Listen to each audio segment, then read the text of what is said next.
Hi అండి, నమస్తే. Welcome to our channel Harsha Karthik 2912. ఈరోజు ఇంట్లోనే తందూరి చికెన్ ఎలా ప్రిపేర్ చేసుకోవాలో చూద్దామండి.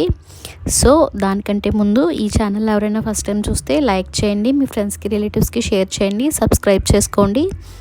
ప్రాసెస్లోకి వెళ్ళిపోదాం పదండి. సో ఇలా ఫుల్ చికెన్ తెచ్చుకోవాలండి. మేము ఇంటి దగ్గర స్కిన్లెస్ చేసుకున్నాము, షాప్లో చేయించలేదు. సో అలా స్కిన్లెస్ చేసుకున్న తర్వాత బాగా వాష్ చేసుకోవాలి.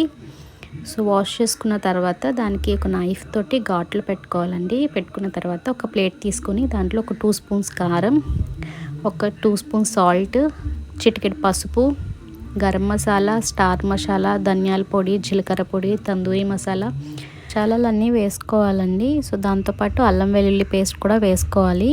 సో ఇవన్నీ వేసుకుని బాగా మిక్స్ చేసుకోవాలి. సో నేనైతే మసాలా చాలా తక్కువే వేస్తున్నాను, ఎందుకంటే మా పిల్లలు తింటారు కాబట్టి. సో మీరు మీ రిక్వైర్మెంట్ బట్టి మీరు ఎక్స్ట్రా యాడ్ చేసుకోవచ్చు. సో అందులో అలానే పెరుగు కూడా వేస్తున్నాను.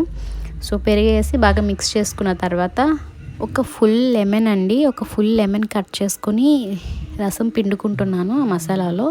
సో అలా లెమన్ కూడా వేసుకున్న తర్వాత మొత్తం అంతా బాగా మిక్స్ చేసుకోవాలి. మసాలా అంతా కలిసిపోయేంత వరకు మిక్స్ చేసుకున్న తర్వాత దాన్ని మనం తెచ్చుకున్న చికెన్కి మొత్తం అంతా అప్లై చేసేసుకోవాలండి.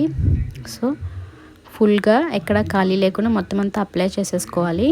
చూసారు కదండి, చికెన్ ఇట్లా బాగా మ్యారినేట్ చేసుకున్న తర్వాత 1 అవర్ పాటు ఫ్రిడ్జ్లో పెట్టుకుని ఉంచుకోవాలండి. సో మసాలా అంతా చికెన్కి పడుతుంది. సో 1 అవర్ తర్వాత ఒక ప్యాన్ పెట్టుకుని ఫుల్గా ఆయిల్ వేసుకుని డీప్ ఫ్రైకి చికెన్ అందులో వేసేసుకోవాలండి. సో అది బాగా ఫ్రై అవ్వాలి. బ్యాక్ సైడ్ అంతా బాగా కుక్ అయిన తర్వాత సెకండ్ వైపుకి ఫ్లిప్ చేసుకోవాలి. ఇలా సెకండ్ వైపుకి ఫ్లిప్ చేసుకోవాలండి. సో అలా ఫ్లిప్ చేసుకునేటప్పుడు చాలా జాగ్రత్తగా ఉండండి, ఆయిల్ స్పిల్ అవుతూ ఉంటుంది. సో అలా సెకండ్ వైపు కూడా బాగా కుక్ అయిపోవాలి. కుక్ అయిపోయిన తర్వాత మనం సైడ్స్ ఏమైనా ఇంకా కొంచెం కుక్ అవ్వలేదు అనిపిస్తే కనుక సైడ్స్ టర్న్ చేసుకోవచ్చు, అటు ఇటు కూడా.